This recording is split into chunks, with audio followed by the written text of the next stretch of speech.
अमेठी लोकसभा इलाके से राहुल गांधी भले ही चुनावी मैदान में नहीं हैं, लेकिन अमेठी को कांग्रेस पार्टी हल्के में नहीं ले रही है। कांग्रेस पार्टी ने उम्मीदवार केएल शर्मा को जिताने के लिए पूरी ताकत झोंक दी है। तो क्या बीजेपी के लिए अमेठी में परेशानी के बादल हैं? अगर नहीं तो अमेठी में लगातार बैठकों का दौर क्यों चल रहा है? इस रिपोर्ट में देखिए।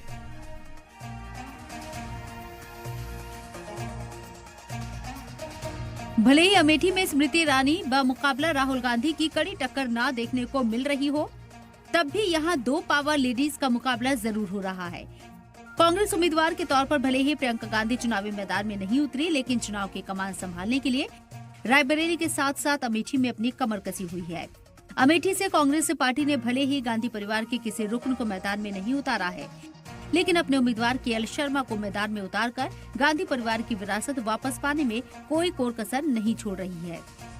वो समझते थे कि इस देश में लोकतंत्र है, इस देश में जनता सर्वोपरि है और यही राजनीति इस क्षेत्र में आपने मेरे पिताजी के साथ स्थापित की।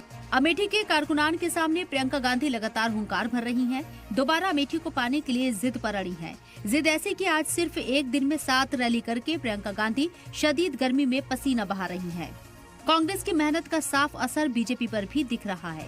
शायद बीजेपी को भी ये एहसास हो गया है कि अमेठी की जंग इतनी आसान नहीं है। अमेठी में बीजेपी के मंगल के लिए बीजेपी सदर जेपी नड्डा और सीएम योगी भी पसीना बहा रही हैं। अमेठी में स्मृति के मुकाबले गांधी परिवार के करीबी केएल शर्मा मैदान में है।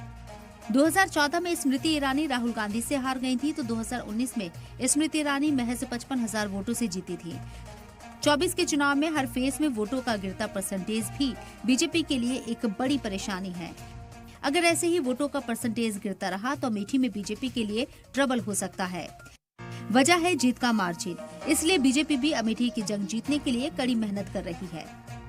उधर समाजवादी पार्टी के सदर अखिलेश यादव 17 सीटों पर इत्तेहाद में हामी कांग्रेस चुनाव लड़ रही है। वहीं पार्टी कारकुनान को हिदायत दी है कि ऐसे लड़े जैसे कि आपकी अपनी पार्टी मैदान में है। अमेठी और रायबरेली की रैलियों में लाल टोपी वालों की अच्छी खासी मौजूदगी दिख रही है। ब्यूरो रिपोर्ट, सलाम टीवी।